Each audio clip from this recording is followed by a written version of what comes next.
하나님의 심판 가운데 놓인 아모리 족속이며 또 사람의 숫자에도 포함되어지지 않았던 여인이며 사람들에게 정죄받아 마땅한 기생이었던 라합이 어떻게 믿음의 사람으로 하나님께 인정받을 수 있었는지에 대해서 함께 말씀을 나누었죠.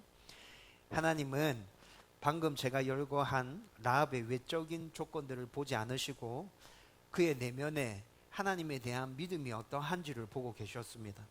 여러분, 라합은 출애굽과 광야 40년 생활 동안 이스라엘 백성들 가운데 있었던 하나님의 놀라운 역사와 인도와 보호하심, 그리고 또 요단강 동쪽 편에 이르러서 아모리 족속을 전멸시킨 그 이야기들을 쭉 전해 들으면서 하나님만이 참신이고 하나님만을 붙들어야 내가 살 수 있겠다는 그런 확신이 생겼고, 그 믿음 가운데서 지난주에 살펴봤던 그 모든 일들을 담대하게 라합이 진행해 갔었죠. 여러분, 하나님은 라합의 이 믿음을 보셨고, 그리고 말과 행함이 일치하는 온전한 믿음으로 그를 인정해주고, 그를 믿음의 위인이라고 온전한 믿음의 위인이라고 그렇게 사람들 앞에 세워주셨습니다. 여러분, 이것뿐만이 아니라 라합은 우리의 구주 예수님이 이 땅에 태어나실 때 그 족보 가운데도 등장하는 놀라운 영광을 누리게 되죠. 여러분, 좀 전에 설명드렸던 것처럼 라합은 참으로 흠도 많고 또 이 방아에 오르내릴 수 있는 그런 것들이 충분한 여인이었음에도 불구하고 예수님께서 이 땅에 태어나시는 그 육신의 족보에 라합의 이름까지 언급하고 있는 것을 보면 뭔가 그의 이름을 통해서 특별한 메시지를 우리에게 전해주시고자 하는 의도가 담겨져 있다는 게 느껴지죠. 여러분, 하나님께서 라합이라는 이름을 족보에 담으심으로 말미암아 우리에게 전해주시고자 하는 메시지는 어떤 겁니까? 외적인 조건이 아니라 너 마음 안에 담겨져 있는 진짜 믿음, 그것이 무엇이냐? 하나님께서 이것을 보신다는 것을 라합을 통해서 우리에게 지금 말씀해 주고 있는 것 아닙니까? 여러분, 라합 안에 그런 진실된 믿음이 있었기 때문에 그의 출신이 그러했음에도 불구하고 우리의 구원자 되시는 예수 그리스도의 육신의 족보 가운데 당당히 그의 이름을 올리고 있는 것 아닙니까? 저와 여러분들 가운데도 동일하게 라합과 같은 그런 진실된 믿음만 있다면 우리의 외적인 조건을 보시고 하나님이 우리를 판단하시는 것이 아니라 그 믿음을 보시고 하나님께서 동일하게 우리에게 너는 믿음의 사람이다 라고 인정해 주실 것이라. 저와 여러분들이 하나님으로부터 선언되어지는 그 인정을 받기 위하여 이 땅에서 믿음의 삶을 살아가는 주님의 백성들 되기를 주의 이름으로 축원드립니다. 여러분, 오늘은 사사 기드온에 대해서 말씀을 나누려고 합니다. 여러분, 제가 가끔 성경을 보면서, 아니 가끔이 아니라 성경에 등장하는 모든 사람들이 다 이런 것 같다는 생각을 하게 되는데 별로 믿음도 좋지 않고, 처음에 어떤 사람이 딱 등장할 때 그 사람이 믿음이 굉장히 좋게 짠 이렇게 등장하는 것 저는 본 기억이 없습니다. 그렇죠? 믿음도 좋지 않고 용감하지도 않고 어떤 부분에 있어서 탁월한 면이 있는 것도 알고, 그런데 그 사람을 믿음의 사람으로 또 용감한 사람으로 탁월한 사람으로 인정해 주시면서 그를 통해서 놀라운 일들을 행하시는 하나님을 성경에서 계속 발견하게 되죠. 여러분, 그런 사람들 중에 또 대표적인 사람이 저는 오늘 우리가 함께 나눌 기드온이 아닌가라는 생각이 듭니다. 여러분, 사사기 6장에서부터 8장까지 3장에 걸쳐서 사사 기드온에 대해서 사사기에서 굉장히 길게 이야기해 주고 있습니다. 그런데 기드온과 관련된 그 모든 이야기들을 여러분들이 한번 쭉 살펴보십시오. 기드온은 믿음도 좋지 않다는 것을 발견하게 될 것이고, 용감하지 않다는 것도 기드온의 이야기들을 통해서 여러분들은 알 수 있게 될 겁니다. 탁월한 면이 있었던 게 전혀 없었구나 라는 것도 발견하게 되죠. 여러분, 그런데 사사 시대 때 나타났던 위대한 믿음의 사람 누구냐 이렇게 물어보면 삼손과 함께 기드온, 대부분의 사람들이 이렇게 꼽거든요. 기드온과 300용사에 대해서 여러분들은 아마 굉장히 많은 이야기들을 들었을 겁니다. 여러분, 6장부터 8장 전체의 기드온의 이야기를 살펴보면 그에게서 특별한 뭔가를 발견할 수 있는 게 없는데, 왜 사사시대에 대표되는 인물을 꼽으라고 하면 삼손과 함께 꼭 기드온이 등장하는 것일까? 뭔가 좀 의문점이 굉장히 많이 생겨나게 되죠. 저만 이런 의문점을 던지고 있는 것이 아니라 성경을 깊이 연구하고 있는 학자들도 왜 하나님께서 기드온을 그에게 처음 찾아오셨을 때 큰 용사여 라고 말씀하시면서 그를 부추겨 세워주고 계실까라는 것에 대해서 의문을 가지고 있는 사람들이 많다는 것입니다. 여러분, 오늘 이 의문점을 가지고 기드온의 이야기들을 쭉 살펴보기 시작하면서 저와 여러분들에게 하나님께서 주시고자 하는 메시지를 한번 찾아보려고 합니다. 여러분, 여호수아가 가나안 땅 정복 전쟁을 성공적으로 수행하고 땅을 잘 분배해서 이스라엘 백성들은 이제 가나안 땅에서 정착하면서 살게 되었습니다. 여러분, 그런데 정착하면서 살게 된 그것이 이스라엘 백성들에게는 탄탄대로이며 축복을 의미하지는 않았던 것 같습니다. 그때부터 성경은 사사시대가 시작되었다고 말하고 있죠. 여러분, 기드온은 사사시대 때 등장한 5번째 사사였습니다. 기드온 앞에 이미 4명의 사사들이 지나갔고 기드온이 5번째 사사로 등장하는데, 여러분, 그 사건을 지금 우리는 살펴보려고 하는 것이죠. 여러분, 사사시대에 대해서는 룻기 말씀을 나누면서 제가 여러분들에게 설명해 드렸던 적이 있습니다. 다시 간단하게 설명해 드리면, 사사라는 단어는 다스리다, 치리하다 라는 뜻을 가지고 있는 단어입니다. 그래서 사사시대라고 하면 한 사람이 한 지역을 다스리고 통치했던 시대를 이스라엘 역사 가운데서 사사시대라고 말하고 있습니다. 여러분, 이것은 왕이 한 나라를 다스리고 통치했던 것과는 다른 개념입니다. 여러분, 왕은 한 지역이 아니라 나라 전체를 다스리는 거죠.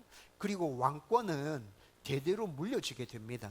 그런데 사사는 한 나라 전체가 아니라 한 지역, 부산, 서울, 강원, 이렇게 한 지역을 다스렸던 사람이고, 또 그 다스림의 권한이 자녀들에게 물려지지 않았습니다.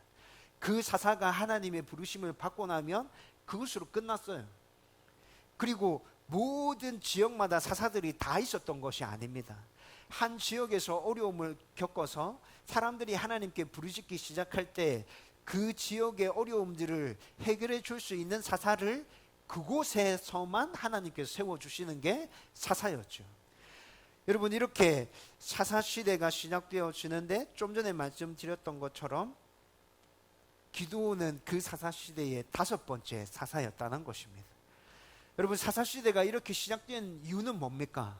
사사시대가 이렇게 시작된 이유는 하나님을 버리고 이스라엘 백성들이 각각 자기 소견에 옳은 대로 행했기 때문에 이 사사시대가 시작되어지고 있는 것이죠. 여러분, 하나님께서 이스라엘 백성들에게 가나안 땅에서 정착해 살기 시작할 때 말씀해 주신 것이 있습니다. 너희들이 나를 잘 섬기고 나의 말에 순종한다면 너희들은 이곳에서 평안할 것이고 복을 누리게 될 것이고 형통하게 될 것이다. 그런데 만약에 그렇지 않다면, 너희들이 나를 떠나고 나의 말을 거부한다면 너희들 가운데 어려운 일들이 계속해서 일어나게 될 거야. 하나님께서 분명하게 그렇게 말씀해 주셨죠. 여러분, 그런데 이스라엘 백성들이 가나안 땅에 정착해 살기 시작하면서 하나님께서 가나안 족속들을 다 진멸시키고 몰아내라 말씀하셨는데, 그들을 자기들의 편의에 따라서 그냥 남겨두었어요. 그리고 남겨진 그 가나안인들로 인해서 우상 숭배하는 것들을 보게 되고, 그래서 그 우상 숭배에 젖어들면서 이들이 하나님을 멀리하게 되는 것이죠. 여러분, 그래서 사사기에는 7번의 반복이 나타난다 그랬죠. 어떤 반복입니까? 이스라엘 백성들이 각각 자기 소견에 옳은 대로 우상을 숭배하게 됩니다. 하나님은 그 우상 숭배에 대해서 진노하셔서 이스라엘 백성들을 심판하시죠. 다른 이방 민족들을 끌어와서 그들을 통해서 이스라엘 백성들을 심판하신다고요. 이스라엘 백성들은 그 심판에 견디다 못해서 부르짖기 시작합니다. 회개하고 하나님께 살려달라고 매달리죠. 그러면 하나님께서 그 기도를 들으시고 사사들을 세워주십니다. 그리고 사사가 치리하는 동안에는 그 땅에 평화가 임하게 되고 하나님의 은혜가 임하게 되죠. 그러다가 사사들이 죽고 나면 다시 그들은 자기 소견에 옳은 대로 돌아가서 하나님 앞에 범죄하기 시작합니다. 여러분, 이런 악순환이 사사기에 몇 번이 반복되어지고 있다고요? 7번이 반복되어지고 있다고요. 여러분, 이런 이유 때문에 지금 사사시대가 이스라엘 백성들의 역사 가운데 시작되어지고 있다는 것이죠. 여러분, 기드온이 사사로 등장한 이때를 방금 설명해 드린 이 설명을 바탕으로 해서 좀 자세히 들여다보면 기드온 앞에 여사사 두보라가 활약했었습니다. 사사기 5장에 보면 두보라의 활약장이 나타납니다. 여러분, 그렇게 두보라가 활약하면서 이스라엘 땅에 하나님께 주시는 평안이 임하게 됩니다. 그 평안이 40년 동안 지속되어졌죠. 40년이 지속되어지다가 이스라엘 백성들은 다시 하나님을 버리고 자기 소견에 옳은 대로 우상을 숭배하는 죄악에 빠져들게 됩니다. 그래서 하나님께서 기드온이 사사로 활약하기 직전에 미디안을 통해서 이스라엘 백성들을 심판하기 시작합니다. 여러분, 성경의 역사들을 쭉 살펴보면 미디안은 아브라함의 자손들입니다. 아브라함의 첩에서 태어난 아들, 그 아들이 이룬 민족이 미디안이라고요. 여러분, 그 미디안은 굉장히 세력이 약했습니다. 그런데 학자들이 지금 이 미디안이 어떻게 이스라엘 민족을 이렇게 괴롭힐 정도로 힘이 강해졌나? 살펴보니까 여러분, 기드온 때 미디안의 세력이 그렇게 강했던 게 아닙니다. 여전히 세력이 약해 있었고요. 소수민족에 불과했습니다. 그런데 이 미디안이 어떻게 이스라엘 백성들을 약탈하고 이스라엘 백성들을 괴롭히고 있는 것이지? 하나님의 심판이었다고요. 미디안을 사용하시는 하나님의 심판이었다고요.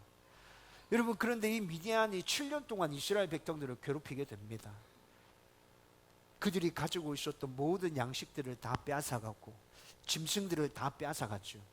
7년 동안 이런 일들이 반복되어지면서 이스라엘 백성들은 산으로 숨어들기 시작합니다. 사사기 6장 2절 말씀을 읽어보십시오. 여러분, 이스라엘 백성들이 산에 굴을 파고 동굴을 만들고 산성을 만들어서 그곳에 피신했다고 그렇게 말씀하고 있습니다. 얼마나 괴롭혔으면, 얼마나 힘들었으면 이들이 그렇게 산으로 도망을 가서 굴을 파고 동굴을 만들어서 그렇게 숨기까지 했겠습니까? 여러분, 이렇게 미디안은 이스라엘 백성들이 정말 못 살 정도로 심각하게 괴롭히고 있었던 것이죠. 여러분, 이런 괴롭힘이 7년 동안 지속되어지면서 이스라엘 백성들이 드디어 하나님께 부르짖기 시작합니다. 하나님, 저희들을 좀 살려주십시오.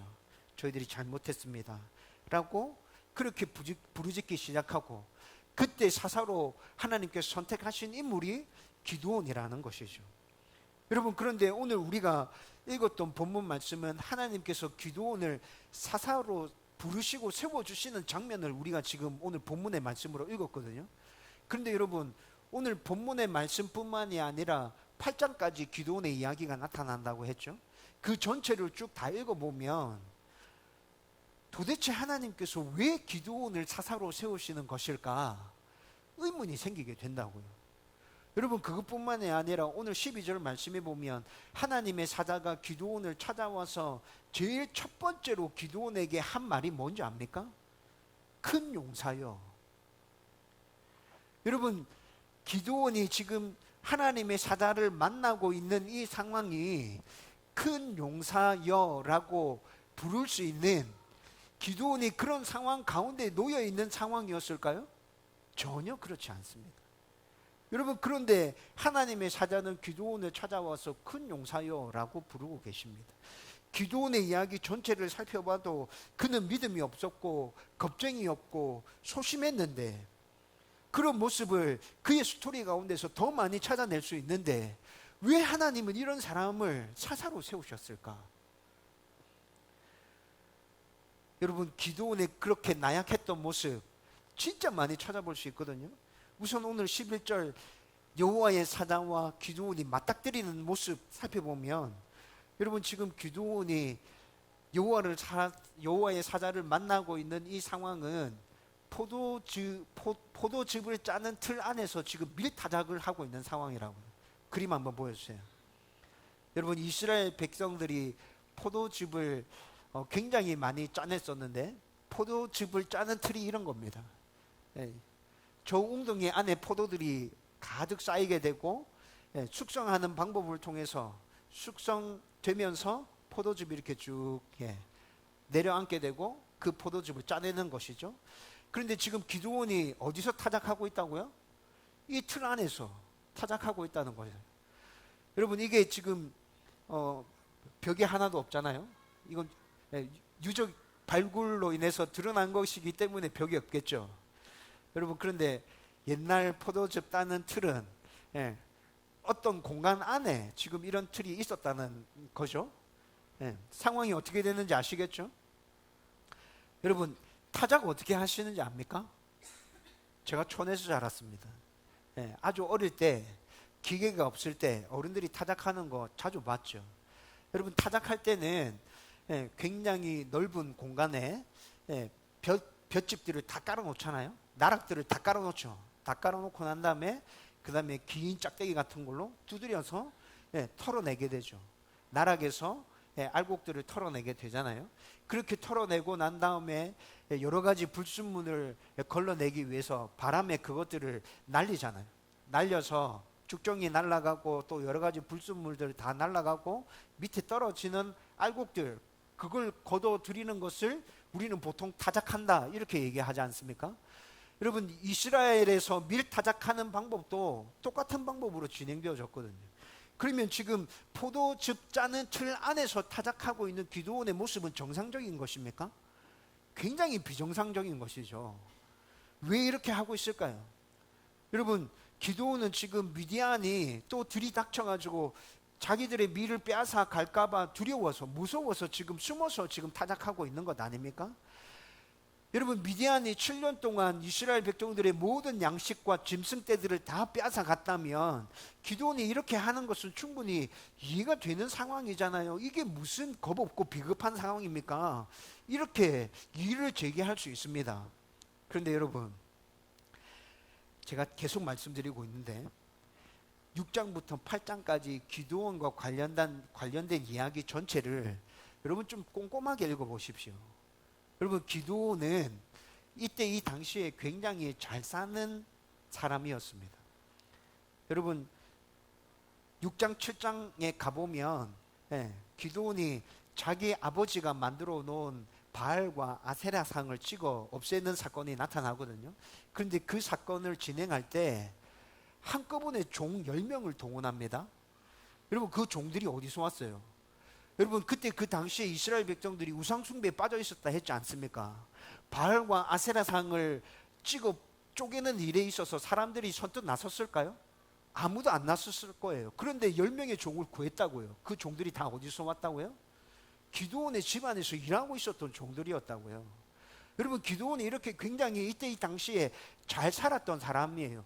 종이 10명만 있었던 게 아니라 굉장히 많은 종들을 거느리고 있었던 사람이었다고요. 여러분, 이런 상황이었다면 타작할 때 보초 세우면 되지 않을까요? 여러분, 미디안이 이스라엘 땅을 점령하고 난 다음에 일제강점기 때처럼 이스라엘 땅에 계속 거주하고 있었던 것이 아닙니다. 한번 약탈하고 난 다음에 지나가고 자기 나라에 있다가 또 어느 날 갑자기 들이닥쳐서 또 약탈해 가고 이런 일들이 7년 동안 반복되어졌다는 거죠. 여러분, 그러면 기드온이 지금 타작하고 있을 때 미디안이 지금 감시하고 있는 상황 가운데 있는 거예요?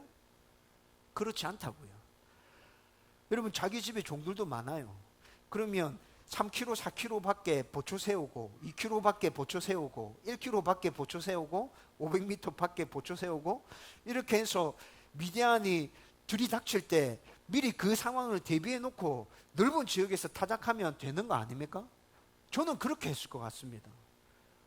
내 집에 속해 있는 종들이 많다면 그렇게 보초 세워놓고 정상적으로 타작하고, 그리고 또 기드온의 가문은 굉장히 유력한 가문이었습니다.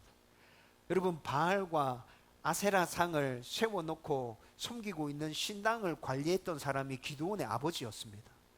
여러분, 그리고 그 신당을 찍어 쪼개는데 종 10명이 필요했다 그랬죠? 어마어마하게 큰 신당이었다고요. 여러분, 그 지역에서 우상 숭배가 만연한 그 지역에서 자기 아버지가 바알과 아세라를 섬기는 신당의 책임자였고, 또 그 신당이 그렇게 규모 있게 큰 신전이었다면 영향력이 있는 사람이라는 말이잖아요. 여러분, 그렇게 영향력 있는 사람이라면 여러분, 좀 많은 일손을 구해서 삽시간에 타작을 해결해 할 수도 있지 않습니까? 여러분, 이런 모든 것들을 생각하고 고려해 보면 기드온이 참 겁이 많은 사람이 맞구나. 굳이 이렇게까지 타작하지 않아도 되는데, 충분히 다른 방법으로 미디안의 눈을 피해서 타작할 수 있는 방법이 있는데 꼭 이렇게 숨어서 찌질하게 이렇게 해야 되나? 라는 생각이 들지 않나요? 정말 겁이 많은 것 같아요.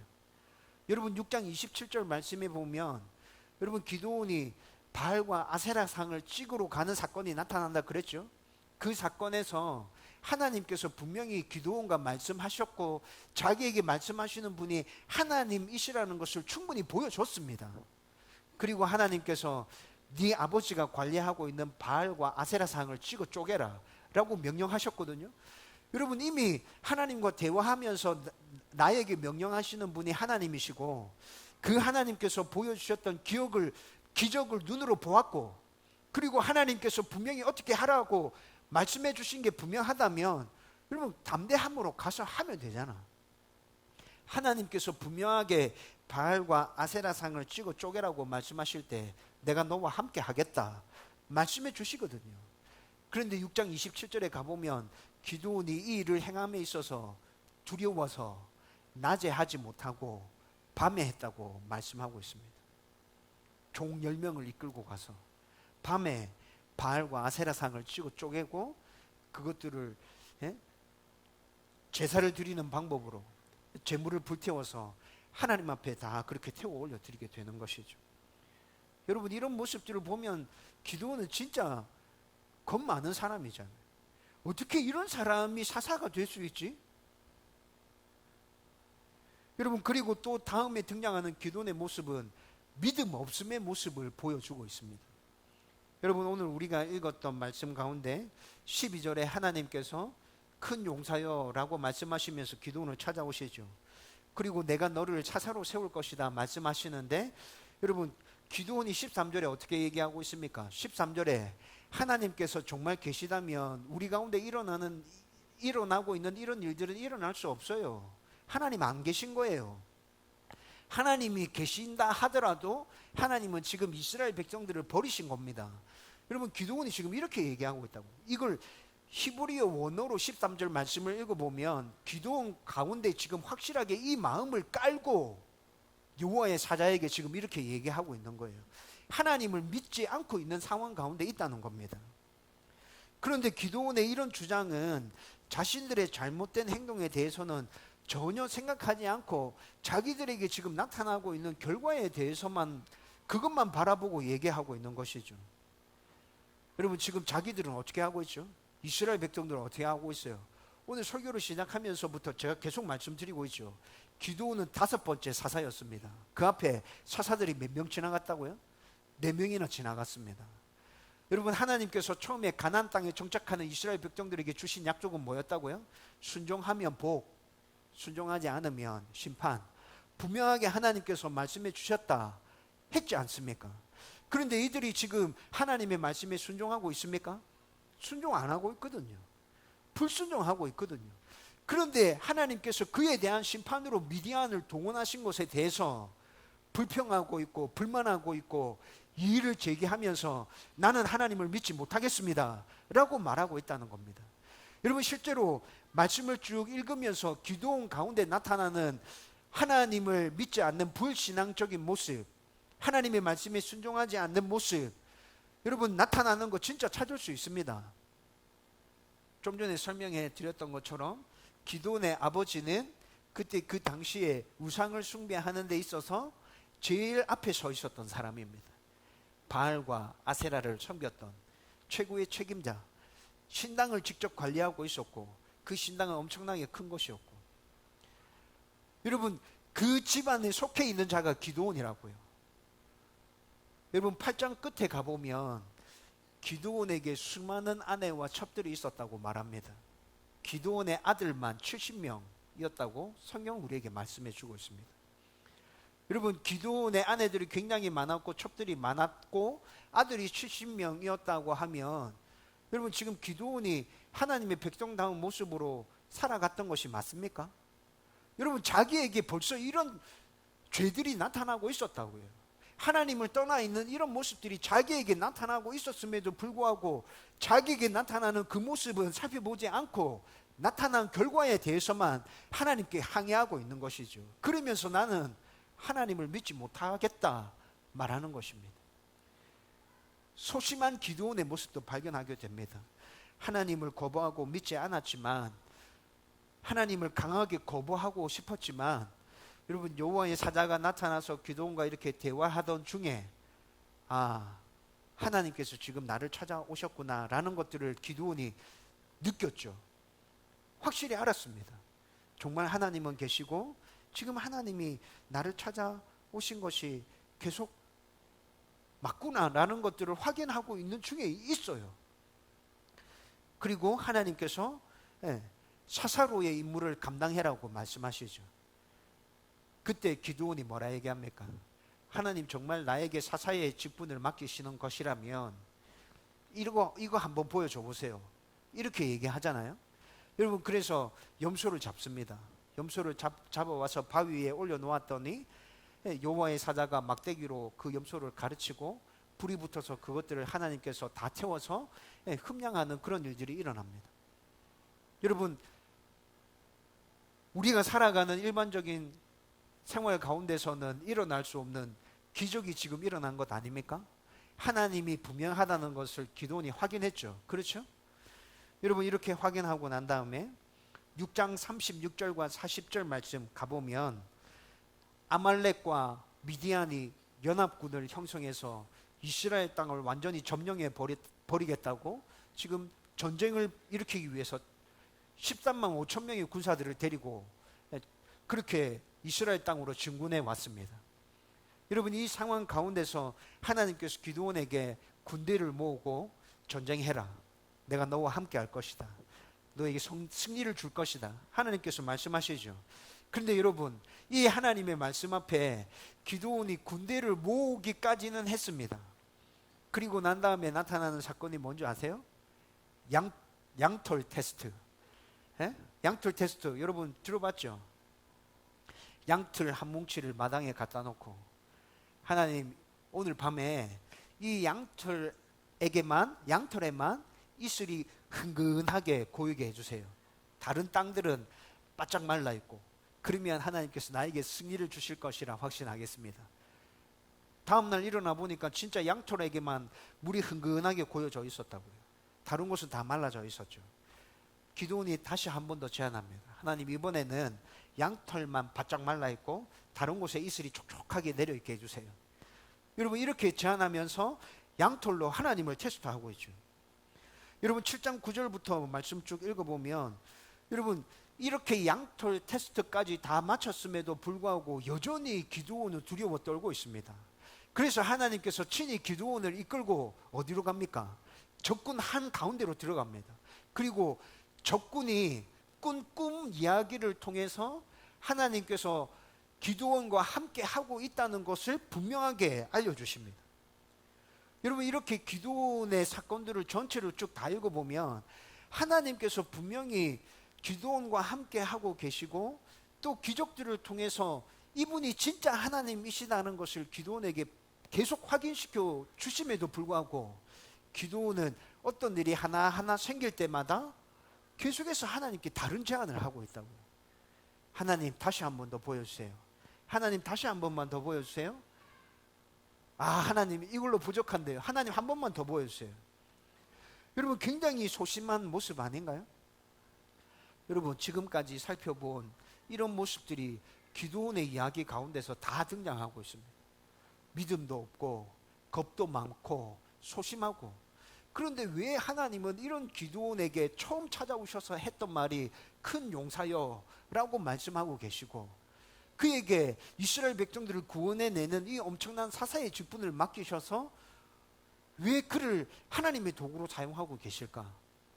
여러분, 여기서 우리는 하나님이 생각하는 믿음의 사람과 우리가 생각하는 믿음의 사람은 좀 다르다라는 것들을 발견할 수 있게 되죠.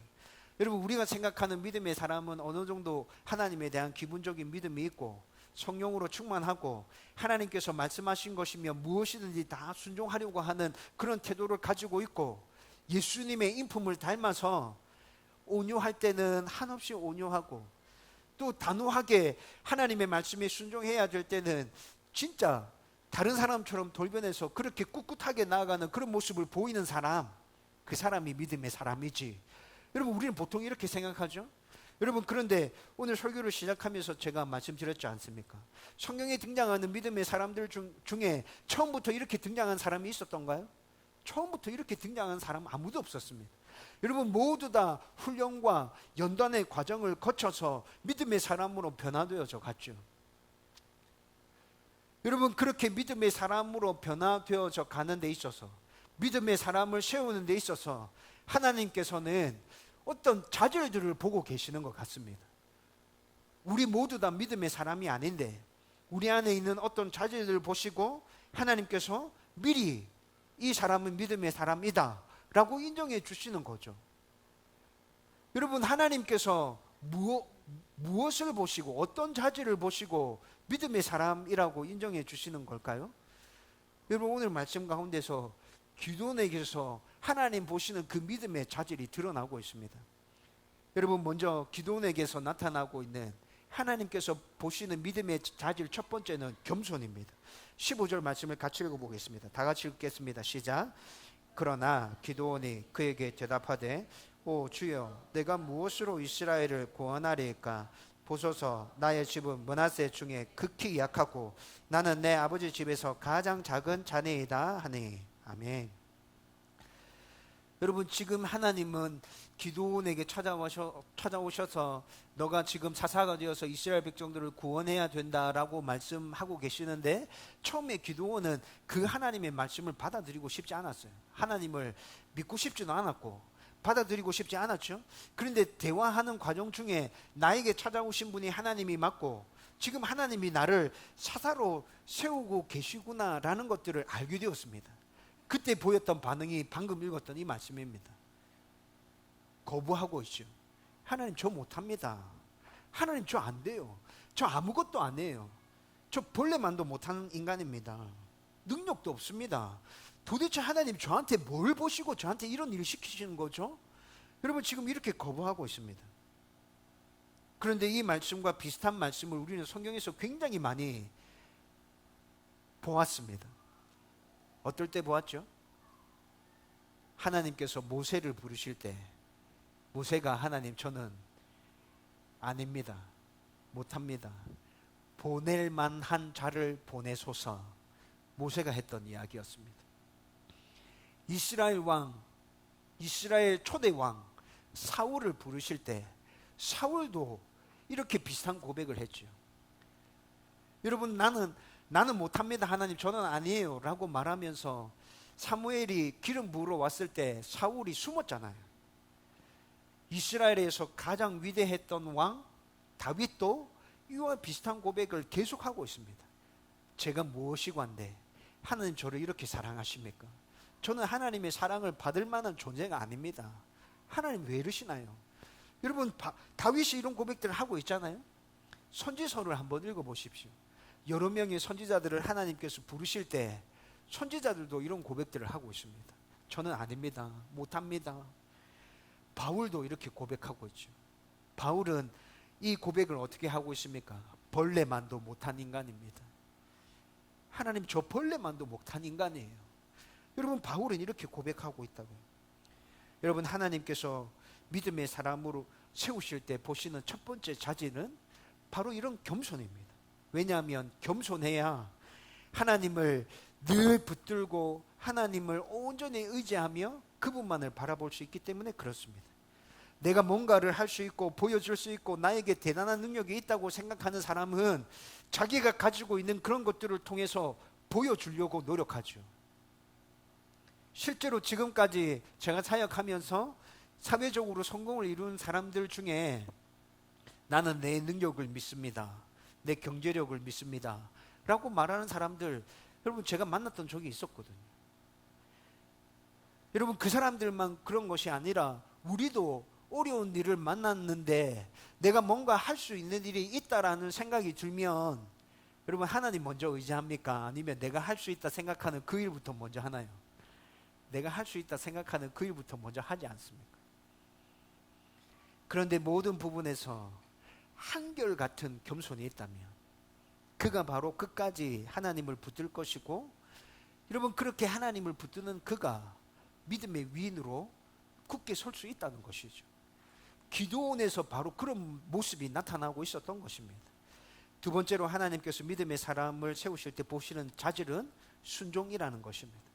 여러분 오늘 본문에서 하나님께서 자신을 이스라엘의 사사로 부르실 때 처음에는 믿음도 없었고 거부했다고 그랬죠. 그런데 후에는 두려워했지만 하나님께서 말씀해 주시는 그 일들에 대해서 한 걸음 한 걸음 나아가고 있는 기도원의 모습을 발견할 수 있게 됩니다. 여러분 먼저 첫 번째로 그런 모습이 나타났던 거예요. 어디입니까? 하나님께서 기도원의 아버지가 책임지고 있는 그 산당을 허물라고 말씀하실 때 여러분 분명히 기도원은 두려웠다고 말씀하고 있습니다. 그래서 낮에 행하지 못하고 밤에 이 일들을 행하게 되죠.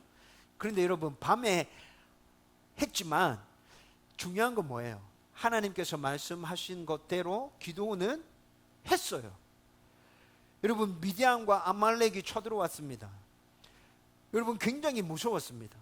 그런데 기도원에게 하나님께서 나타나셔서 말씀합니다. 군사를 소집해라. 여러분 무서웠지만 기도원은 하나님의 말씀에 따라 군사를 소집했습니다. 32,000명의 군사들이 모였습니다. 상대편은 13만 5천 명이었습니다. 여러분 13만 5천 대 3만 2천, 이 잽이 안 되는 전쟁이잖아요. 여러분 기도원은 굉장히 무서웠어요. 그런데 하나님께서 또 말씀하십니다. 숫자 너무 많다, 줄여라. 여러분 그렇게 해서 줄인 숫자가 300이었습니다. 여러분 3만 2천 명을 데리고도 기도원이 굉장히 무서웠고 두려웠는데 줄이라고 하니까 또 기도원이 하나님의 말씀에 순종해서 줄이고 있다고요. 그리고 300까지 줄여놓고 하나님께서 말씀하십니다. 이제 전쟁해라. 여러분 3만 2천 명으로도 굉장히 무섭고 두려웠는데 300명을 데리고 전쟁에 나가는 건 기도원에게 있어서는 절대로 하지 못하는 일인 거죠. 그런데 어떻게 합니까? 하나님의 말씀이기에 300명을 데리고 전쟁에 나갑니다. 그리고 13만 5천 명을 물리치는 놀라운 승리를 얻게 되는 것이죠. 여러분 6장부터 8장까지 기도원의 이야기가 길게 나타난다고 했죠. 그 기도원의 이야기 전체를 읽어보십시오. 여러분 기도원에게서 나타나는 모습들 중에 하나님께서 뭔가를 말씀하실 때 아니요 하나님 저는 못해요. 하나님 저한테 왜 이런 거 시키시죠? 하나님 그건 불가능하잖아요. 하나님 지금 정신이 있으세요? 그렇게 말하는 모습 단 한 곳에서도 찾아볼 수 없습니다. 여러분 양털로 하나님을 테스트하는 모습은 굉장히 잘못된 모습입니다. 여러분 인간이 하나님께서 말씀해 주시는 것에 대해서는 무조건 순종의 반응을 보여야 합니다. 그럼에도 불구하고 기도원은 지금 온전한 믿음을 가지지 못해서 양털로 하나님을 테스트하고 있는 것이죠. 그런데 하나님께서 그 양털 테스터에 임하고 계십니다. 왜 그렇습니까? 그의 가운데 있었던 순종의 마음을 보시는 거죠. 너가 비록 하고 있는 이 방법은 잘못된 방법이기는 하지만 내가 너의 중심을 보니까 너는 지금 순종하려고 하는 자세를 가지고 지금 나한테 묻고 있구나. 그렇다면 내가 너한테 답해 줄게. 하나님께서 이렇게 답해 주시는 거죠. 깔끔하게 딱 떨어지게 예 알겠습니다 라고 순종하지는 않았지만 이 모든 상황 가운데서 기도원은 거부하지 않고 한 걸음 한 걸음 한 걸음 하나님의 말씀에 순종하고 있다는 것입니다. 하나님은 기도원에게 있는 이 순종의 모습을 보신 거죠. 여러분 기도원의 이 순종이 대단치 않게 생각되십니까? 여러분들 가운데 이 순종이 있나요?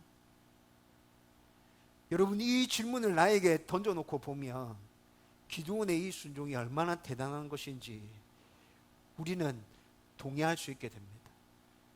그렇게 한 걸음씩 나아갔던 그 순종이 정말 대단한 것이었구나. 나에게 기도원과 같은 그 순종이 있다면 하나님께서도 오늘 이 시간에 나에게 큰 용사여 라고 말씀해 주시겠구나. 여러분, 하나님은 기도원에게 있는 이런 자질들을 보시고 그를 큰 용사여 라고 부르시면서 믿음의 사람으로 인정해 주신 거죠. 저와 여러분들에게도 기도원에게 나타났던 이런 자질들이 있다면 하나님께서 동일하게 우리에게 큰 용사여, 너는 믿음의 사람이다, 내가 너와 함께 할 것이다, 두려워하지 마라, 놀라지 마라, 내가 너에게 말해주는 그 삶을 살아라, 하나님께서 이렇게 말씀해 주실 겁니다. 저와 여러분들 가운데 기도원과 같은 이런 믿음의 사람들의 자질이 넘쳐나게 되기를 주님의 이름으로 축원드립니다. 여러분, 이제 말씀을 정리하려고 합니다. 좀 전에 말씀드렸던 것처럼 하나님께서는 기도원에게 있었던 이런 믿음의 자질들을 보시고 그에게 찾아오셔서 미리 선언해 주신 거죠. 너는 믿음의 사람이다. 지금 너의 가운데서 믿음의 모습이 나타나지 않는다 할지라도 내가 너를 믿음의 사람으로 세울 것이다. 너는 믿음의 사람이 맞다. 너 안에 이미 믿음의 사람이 될 만한 자질이 충분히 있다. 하나님께서 그렇게 기도원을 인정해 주고 계시는 거죠. 그리고 하나님께서 말씀하십니다. 내가 너에게 주는 은혜와 능력을 부여잡고 나의 일들을 이루어 가라. 저와 여러분들은 이미 하나님을 좋은 아버지로 믿고 있죠. 그렇죠? 하나님에 대한 믿음을 가지고 있잖아요. 여러분, 그런데 여러분 정말 겸손합니까? 기도원에게 있었던 그 믿음의 사람의 자질, 겸손, 저와 여러분들 가운데 그 겸손이 정말 있나요? 말로 포장하는 그런 겸손 말고요. 하나님은 우리의 중심을 보고 계시지 않습니까? 말로 포장하는 그런 겸손 말고 하나님 앞에서 정말 하나님, 저는 아무것도 아닙니다. 하나님 없으면 단 한순간도 살아갈 수 없습니다. 사람들이 저를 바라볼 때 네 이런 거 잘하잖아, 이런 능력 있잖아, 이렇게 얘기해 주는데요, 하나님 그거 있죠. 그런데 하나님, 그것들이 있다 하더라도 하나님이 나의 가운데 은혜 주시지 않으면 저는 아무것도 못합니다. 여러분, 이런 진실된 겸손이 저와 여러분들 가운데 있나요? 순종하고자 하는 모습은 있습니까?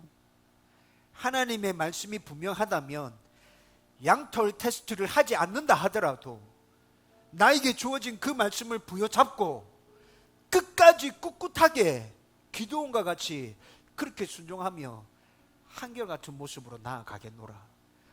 여러분, 그런 순종의 모습이 진짜 저와 여러분들 마음 안에 있냐고요. 그런 모습이 있다면 오늘 이 시간에 하나님께서 우리에게 기도원에게 들려주셨던 그 메시지를 동일하게 들려주십니다. 큰 용사여, 너는 믿음의 사람이다. 나와 함께 하나님의 나라, 나의 나라를 이 땅 가운데 세워가자. 너 할 수 있어. 내가 할 수 있도록 도와줄 거야. 하나님께서 우리에게 지금 이렇게 얘기하신다. 여러분, 이 하나님의 음성 앞에 제가 믿음의 사람으로 한번 서보겠습니다. 하나님 꿋꿋하게 붙들고 그렇게 한번 나가보겠습니다 라고 답하고 반응할 수 있는 저와 여러분들 되기를 주님의 이름으로 축원드립니다.